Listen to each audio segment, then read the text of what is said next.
What's up, guys? We're back and we're checking out a very unique truck, something you've probably never seen before. I had never seen it before, and yeah, we're standing next to it. We're gonna look into it. We're gonna get a deep dive with the owner and go over all these badass graphics and the engine setup. Stay tuned. Yeah, my name is Jeff. I own Killer Creations, and this is my 1958 Chevy Apache with a triple turbo Cummins. I used to build 50s series Chevys with my dad, and we were going to stop because we were going our separate ways. And my buddy calls me and said, I have a 12 valve my uncle just gave me, super cheap. I don't want it. Do you want it? I said, well, how much you want for it? He says $3,000. So I called my dad and I said, we're going to build one last truck. I already had the body for a 58 Chevy. I had an 04 Tahoe chassis. I called the owner of the shop I was working for at the time, and I asked him, could I build this truck in your parking lot on the off hours? And he said, go for it. Everything was going together, super cut and dry, cheap, bare minimum. It was gonna be like, every truck I've ever built was perfect paint, and I didn't want to drive it afterwards. So I was gonna build a truck with full patina, slam the door, don't care, no locks, park it out in front of a grocery store, who cares? But then I really wanted to put wide body on it. Gotcha. And so the company that makes this wide body, I took the front fender and a bed panel down to their warehouse and started fitting them, and they were like, what are you doing? So I told them what I was doing, and then they said, can we take that truck to SEMA for you? So after that, it snowballed into this behemoth you see in front of you, because once you got one sponsor for SEMA, the rest kind of follow in like dominoes. So this has been to SEMA, I think 3 or 4 times already. The first year it went, I would consider it a SEMA build only because it didn't really work. Fast forward a couple years, it's had a 12 valve in it, then it had a P-pump 24 valve. Now it has a 6.7 with the right fuel, the right turbo setup. And as you know from earlier, this thing scoots. Yeah. All the suspension, front and back, the rear tube work, and the engine is built to work really well on a track, and it does it phenomenally. The only thing that is not purpose-built about the truck is the interior cage, because the interior cage I built back when it originally had a 12 valve in it and I wasn't gonna paint anything. I didn't think it was gonna become this. So I only put a cage in there enough to hold bucket seats. So I've actually been thinking about ripping the cage out and putting a certified cage in it so that I can go race it.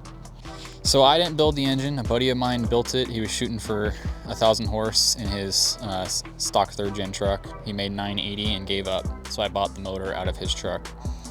It's got board 20 over, it's got a cam, it's got pistons, push rods, valve springs, head studs.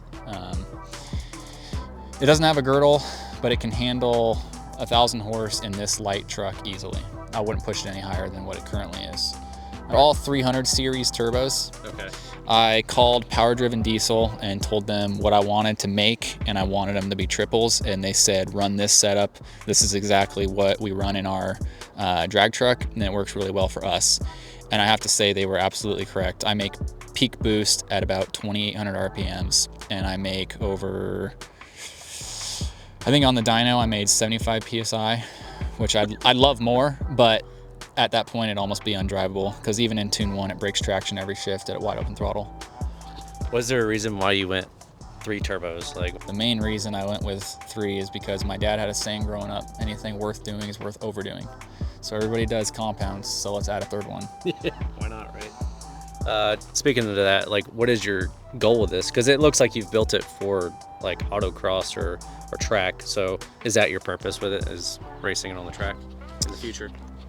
In the future, absolutely. Yep. Again, I need to cut the interior out of it and build a chromoly cage for it so I can pass tech at a race event. Right. And that's going to happen real soon, actually. And I'm going to follow Pikes Peak's handbook on that, because we'll see if we end up there one day. Yeah, right. What about the suspension? What'd you got? So from the back of the cab forward is actually from an 04 Tahoe. And the control arms in front, uppers and lowers, custom built. They're 1.75 inches wider over stock per side. That got me the track width that I wanted. I wanted it really nice and wide up front. And then of course it's on sway away coilovers. So this thing sticks in a corner like nobody's business. Like, I can't pull my head off the side of the seat.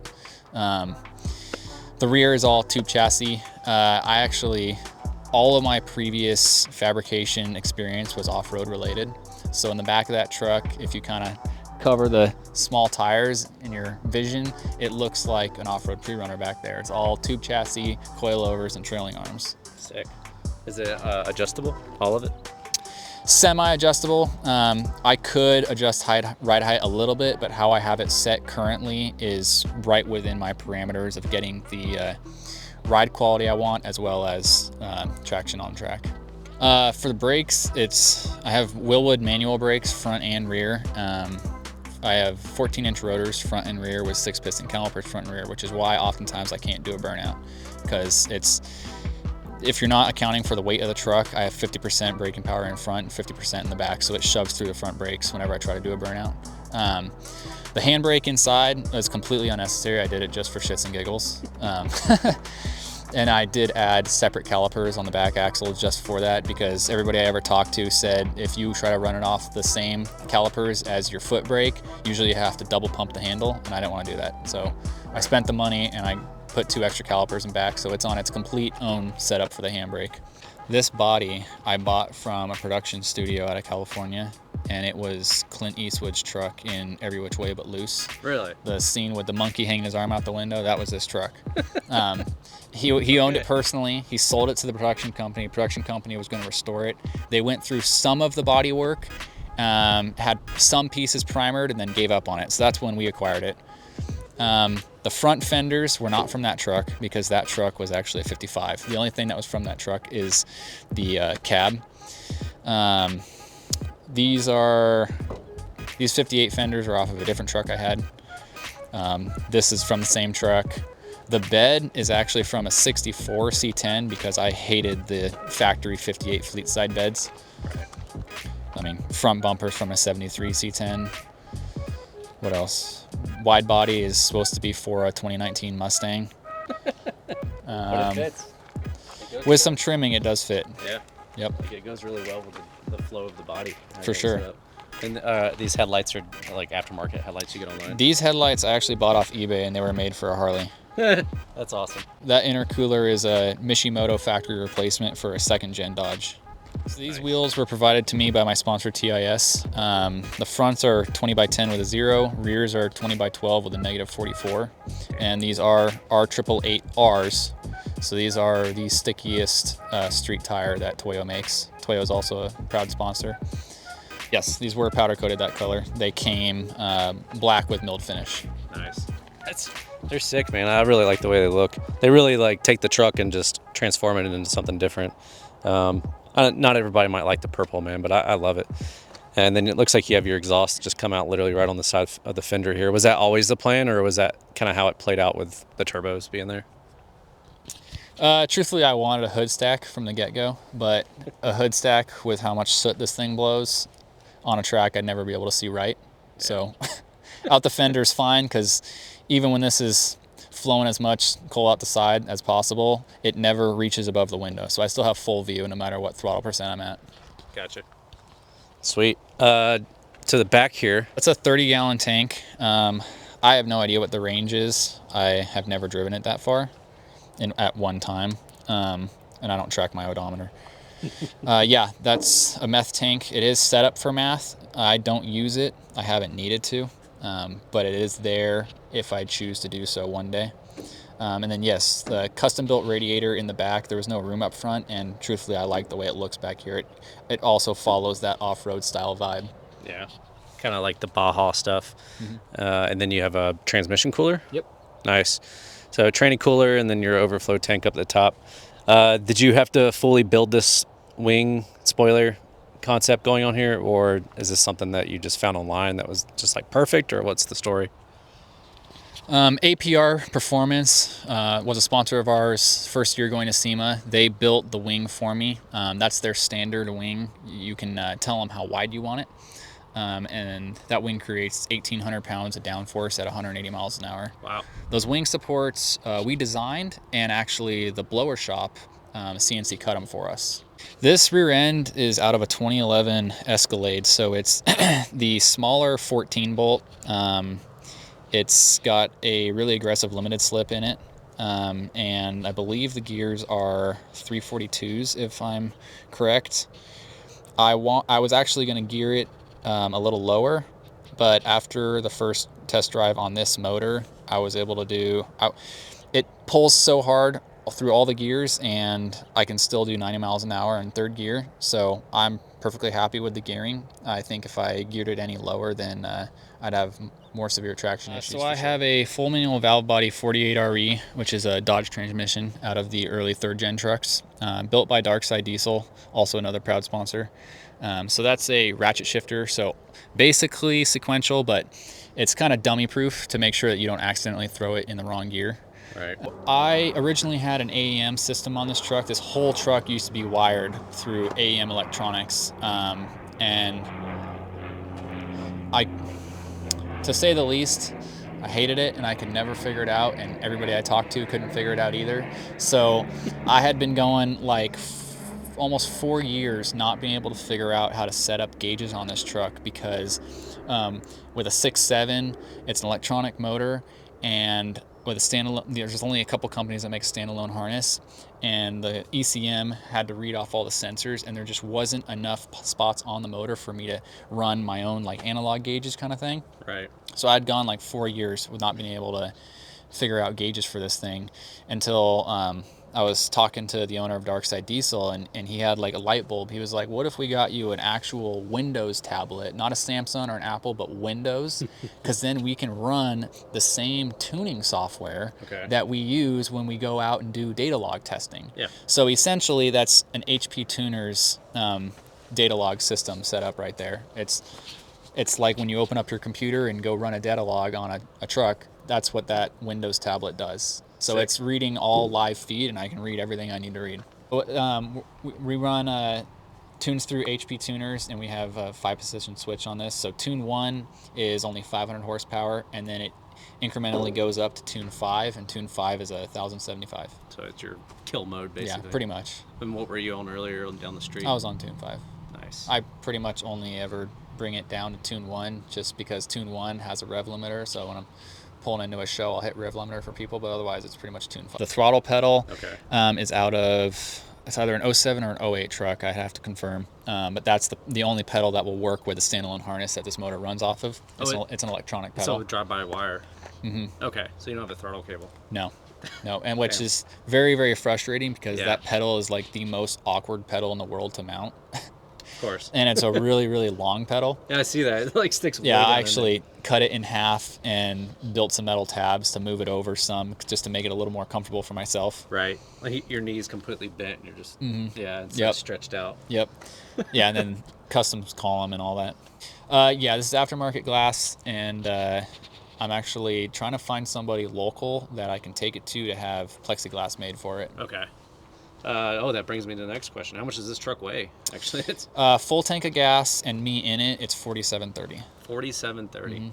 Wow, that's like a Dodge Charger. It's like a 47. That's impressive that this big. Actually, sorry, correction. With me and my brother in it, it's 4730. Without us, it's almost exactly 4,500 pounds. Wow, that's impressive. Actually, that's very impressive. It's a little heavier than I was hoping it would be, but at the end of the day, traction's a big issue. So yeah, if it was lighter, it'd only be more problems. Every line on this truck, whether it's brake line, fuel line, anything like that, it's all AN fitting in either stainless steel hardline or AN hose. Actually have been thinking about possibly having a whole nother manifold and single turbo setup just for drag racing events, because right now, even though I don't run nitrous, the 3 turbos kind of put me in the unlimited class, and then I'm racing against 3,000 horsepower four-wheel drive trucks. So, but in general, this motor will never come out, these turbos will never come off. If you were to give like anybody a piece of advice that was looking to do a Cummins swap on their vehicle, I mean, do you have any input to somebody that's like looking to do this kind of setup? Kind of like trials and tribulations, you know, because someone's gonna watch this video and be like, I want to do that. Any advice for them? For sure. Definitely spend the money and get a 6.7 right from the get-go. I've swapped a 5.9 into a couple different trucks now. I've owned a bunch of 5.9s. I currently own like 3 5.9s, no, 4, and I never want another 5.9. 6.7 all the way, go big, go home. They light big turbos really well. They last well. They make better power. Just 12 valves, overrated. 24 valves, I don't like them. 5.9s, it's a good motor if you just want durability and mileage. But if you want to make good power and light big turbos, 6.7 all the way. Sweet. Yeah, that's actually, fair point. Great motors. Transmission, still stick with the same transmission, just build it and be done with it. Would you recommend the 68 or the ASIN over this one? I know people are getting better at building the 68s. To my knowledge, no one has a full manual for a 68. So for me, it's going to be 48 all the way because I want to be able to control every shift. But having a 6-speed behind this truck would be pretty sweet. Awesome. Well, Jeff, we appreciate you bringing your truck out here. Is there anything else you want to say about it? Just a huge thank you to all the companies that have helped me build this truck. I wouldn't be here without the people that stand behind me and support me, and I'm super grateful for every one of them. Sweet. Where can we find you at on social media or online? Do you want to shout that out? Yeah, my Instagram is killer_creations_ID, and then my website is killercreationsid. Find everything you need to know right there. Cool. Are you taking on clients to do work on your own company? Yeah, for sure, absolutely. We are an automotive fabrication shop. If you said you wanted me to build a truck like this, I'd turn you down because I don't like to do wiring or plumbing unless it's on my own stuff. But if you need your suspension built or frame lengthened or something like that, then we absolutely got you covered. Where are you located at? Middleton, Idaho. Okay. So if someone wants to ship you their car, truck, whatever, you'll do the work. If they just ship it in, take care of it, and send it back to them. Yep, absolutely. Cool. Awesome.